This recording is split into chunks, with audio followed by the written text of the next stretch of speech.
Jothurwa,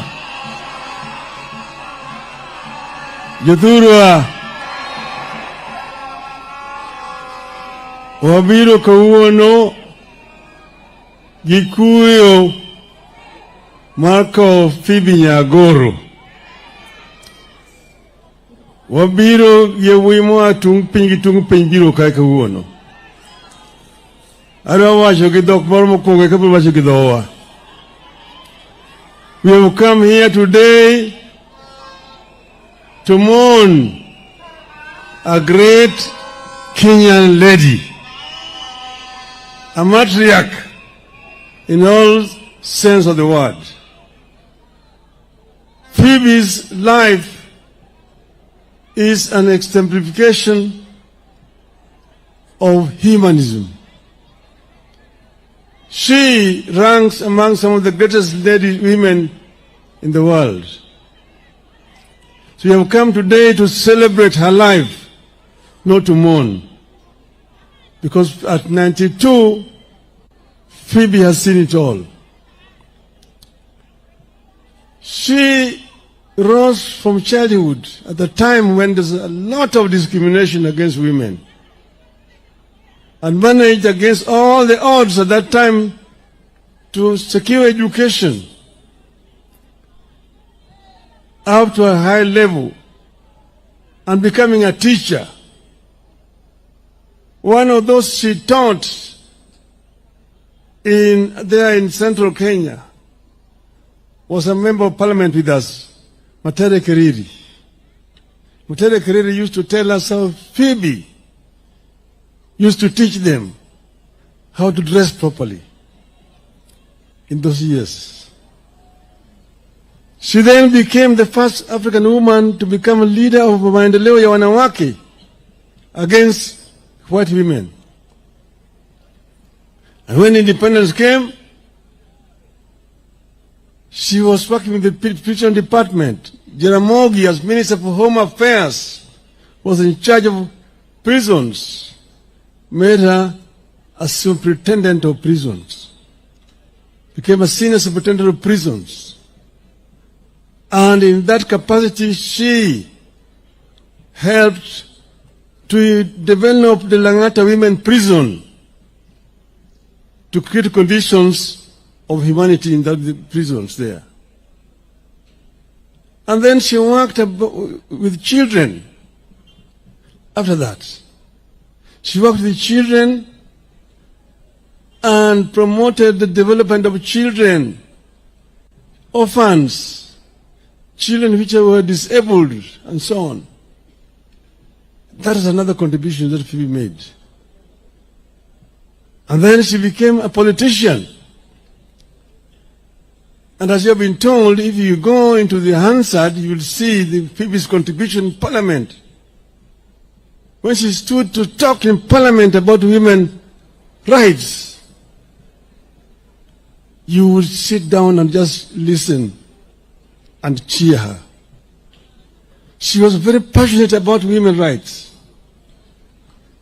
She elevated women's issues to the national level, and she was fearless.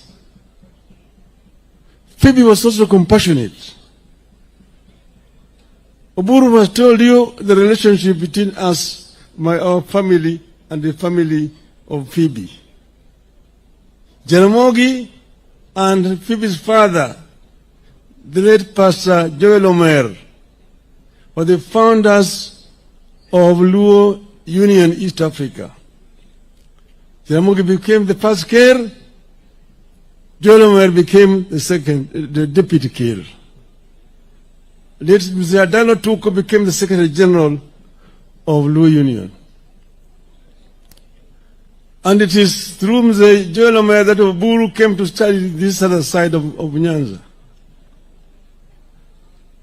We used to meet Phoebe in those years when she was young. And therefore, Phoebe is like my elder sister.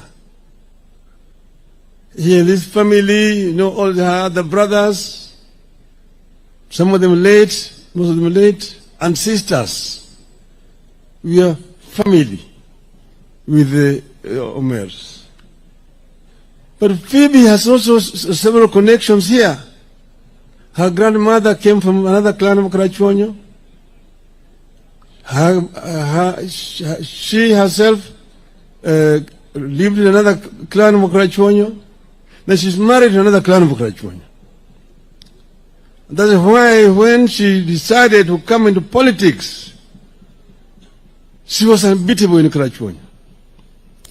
She stood against Okikamayo and won. Amayo appealed, and there was a by-election here in Karachuonyo. We came to Karachuonyo here with Orengo Jimmy here. Kajiwad Gadongo. Asoko Jaka John. Here, Phoebe's symbol was the house. And that by-election was contested. It was a serious by-election because the entire government machinery was supporting Okikamayo. But we came here, descended this place like bees.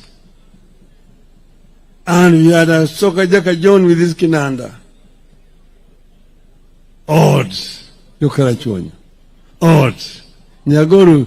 Odds. Kende mwago ni ombulu. Phoebe wacho. Odds.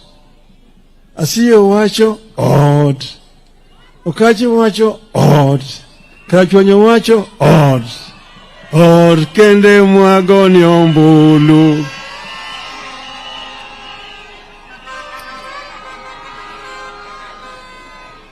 She was re-elected resoundingly. And after this momentum that we had gathered here in Karachuonyo, we descended into Ugenya. There was another by-election in Ugenya. And that by-election again, we put Orengo Simba. And Simba also won against another minister, Matthew Sugutu. Then we moved up to central Kenya at that time. We had created a wave at that time, which was very powerful. Phoebe did not let us down when she went to Parliament. She went to Parliament and continued to fight for the rights of Kenyans that we had all been talking about. Later on, we would join with Phoebe in 1992 in Ford, Kenya. And she became a member of Parliament for Karachuonyo once again. And we were there together up to 1997. Jaramogi died when we were together with Phoebe. And Phoebe was one of the people who actually held my hand at that time and asked me to forget what had happened and to move on. She was one of the people who consoled me at that very difficult time. So that's why I'm so happy today that the government of President Ruto has accepted to give Phoebe this kind of burial that she richly deserves. As a hero. As a hero. And Mr. President, I want you to follow it up by dedicating a monument in Nairobi in honor of Madam Phoebe as CEO. Nyagoro. Because Phoebe deserves it. Phoebe has done what many people have not been able to do. And that's why we are all here today. I want to say now, we are here as Kenyans today. We know where we are coming from. We were in a very serious situation sometime last year. Everybody knows where we were. There was a possibility of Kenya degenerating into a failed state like Somalia, like Sudan today. People who do not understand history talk very easily. But ask them, tell them, what happened in Libya? What happened in Egypt after the Arab Spring? What happened? Why was it a risk where a crowd not able to move in and take the government and form a government? Where do you have a military regime in Egypt today? after the Arab Spring. Even Tunisia. People do not really understand. That is why they make it very simple. And it's very easy for them to write articles in newspapers. I read them, I just laugh. They tried to trivialize what was a very serious situation. So what we have today is basically something that we were forced into because of the circumstances that were existing at that time. I want to invite somebody to tell me their own solution, how this would have been solved. We sacrificed so that there could be peace in this country.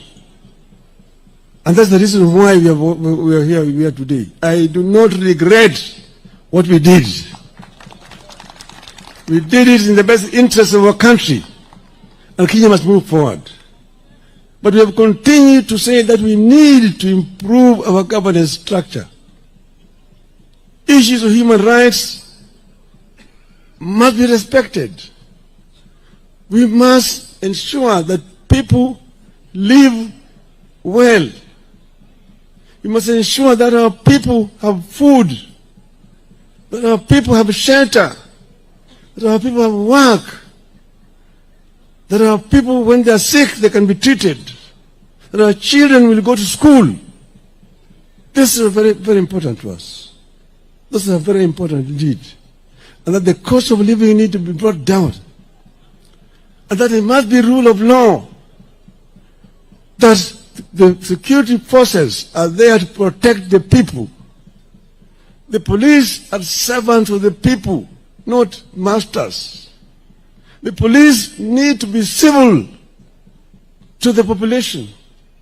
If you have committed an offense, arrest me. Take me to prison, take me to court. And let the court find me guilty and imprison me. But do not use your own weapon to assassinate me. Don't shoot me. Don't shoot to kill. Don't shoot to kill. Don't shoot to maim. Arrest and charge in a court of law. That's what is called rule of law. And we have sat together and reviewed the MOU that we signed last year, this year. And we have now put together a framework to ensure that the MOU is implemented to the letter. This is going to happen. Those who have been maimed, those who have been injured, those who have been in hospital, and those who have died, the families of those who have died will be compensated.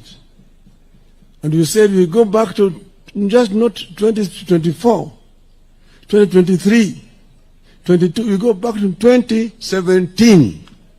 From 2017 up to today, all those people who have been maimed, have been killed and so on, the families are going to be compensated. And we have got to put in place a framework for that to happen. Secondly, we have also a structure of how to ensure that the MOU itself is implemented to the full. And that's why next week we are going to have a joint parliamentary group meeting to ensure that our members of parliament implement what we need, put up structures in place so that we can be able to implement what we've agreed on. This is going to happen. So I just want to say, the naysayers, give us space, give us room, and judge us in 2027. And we've said this is going to remain in place up to 2027. After that, we will see where we go to. Even if you are saying one term, so what? It's the Kenyans who will decide the term. And we will see where we want to go. I am confident when that time comes, we will face Kenyans squarely and tell Kenyans, this is why we did ABCD, this is where we want to go. Utasema yako, tutasema yetu. Tuone Wakenya watamini nani. So hivyo mimi sina wasiwasi. Piga kelele. Piga kelele namna hiyo. Bweka tu. Kungui Hiyo ni kama hiyo ngurumo ya chura. Ngurumo ya chura haizui ng'ombe kunywa maji. Ng'ombe itakunywa maji. We will be able to move beyond 2027. I'm confident we will move beyond 2027. Nobody should try to threaten us. We are Kenyans like you are Kenyans. Don't go and say that Kenyans is sexualized. Sisi ni watu wa bahari. Sisi ni watu wa ziwa, kanda ya ziwa Victoria. Sisi ni watu wa bonde la ufa. Sisi ni watu wa milima. Sisi ni wa Kenya. All and every Kenyan matters. It's not a question of blood relationship. Oh, you're our cousins. You're our cousins. You're our cousins. So those are your cousins. Those who are not your cousins, what are they? Are they not Kenyans? Are they not Kenyans? Don't tell us also that there is, the government has got shareholders. Watu wengine wako na share mingi, wengine wana kidogo, wengine hawana shares. Then why are you collecting taxes from those who don't have shares? Why do you tax them? You collect shares, money from them, and you say they don't deserve services because they did not vote for you. Shame on you. Shame on you. We want to live in a civilized society, in a civilized manner, in a humane manner. We want Kenyans to be proud as Kenyans. Kenya is a great country. Kenya is a great country. Kenya can transition to a first world. There's no reason why Kenya cannot move the way Kenyans equivalents have done. We can do it when we create enabling environment for Kenyans to thrive. Kenyans can excel. I've seen Kenyans excel elsewhere. I've seen countries much poorer than Kenya transition and become first world. Korea is one. Vietnam was bombarded by Americans for many years. Nobody believed that people remaining in Vietnam. Today, Vietnam's economy is up there. Energy consumption in Vietnam today is 70,000 megawatts. Kenya is only 3,500. We'll go that route. There are many things that can be done here. When we sit down and plan properly, Kenya will be able to take off. Mr. President, we had Vision 2030. This has not been followed very well. As we now want to work with you, we want to ensure that we bring Vision 2030 back on the table. We also revive the NESC, National Economic and Social Council, so that all those flagship projects that we coined during that time can be revived and make sure that they're all moving together, going in the right direction. This will help us as a country. So I'm saying this as just a Kenyan patriot who is thinking about Kenya. Kenya number one, Kenya number two, Kenya number three. This is where we are.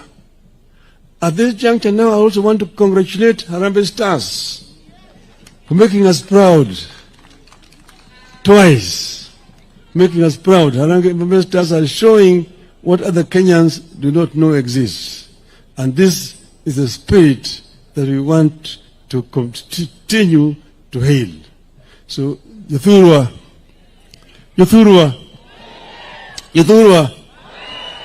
wako Nyagoro, Gimor, Nyagoro tiyo matek, Nyagoro tiyo matek ahinya, omiyo nyaka koye gi sironyo, otiyo matek kata kineno nyithindegi, ineno sisaka, ineno nyigegi duto te yawuotegi, chona kagiki, oting'o malo. Dala kaka una asiyo, nechalo dala waka. Obiro kaeri, seje duto te ka aduong' asiyo ne entie, kore gi Phoebe Nyagoro. Aduong' asiyo ne chung motegno, osiro Phoebe go gitoke. Emomiyo kadi yuma dichuo ka chiegni malo kucha, wek bedo gi nyiego. dire koye yewi mako ni dako ni maluku jadi on dako loya changange ni kuje mako kero ni fitina ni chigi chakora ni kibuzo na kama macha mi dako thuolo moni nyalo yuthulo ye kamano I want to finish here by remembering some of the heroes of this community here. There was the late Paul Mboya, Alwali Nyakongo, a great patriarch of the Luo community, from this community. There was Jijoteko. Jijoteko was one of the freedom fighters, those who started Pinyawacho, and was arrested by the colonialists and was taken to Kismayu in now the present day Somali.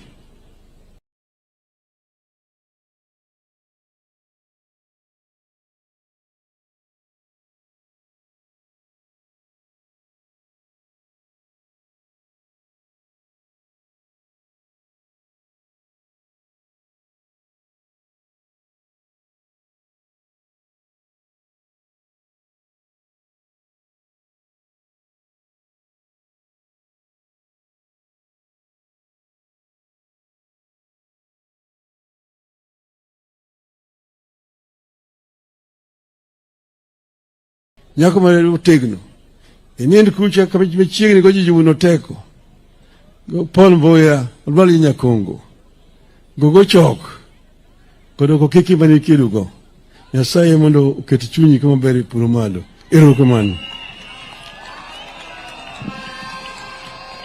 Now let me take the opportunity to invite ndugu Rais wa Jamhuri ya Kenya, President William Samoei Ruto.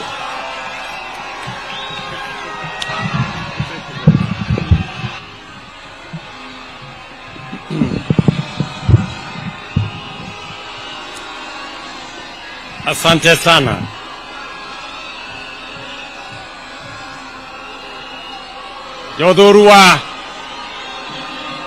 Jodorua untie. Jodorua umor. Bwana Yesu asifiwe. Hebu nione kwa mikono. Bwana Yesu asifiwe.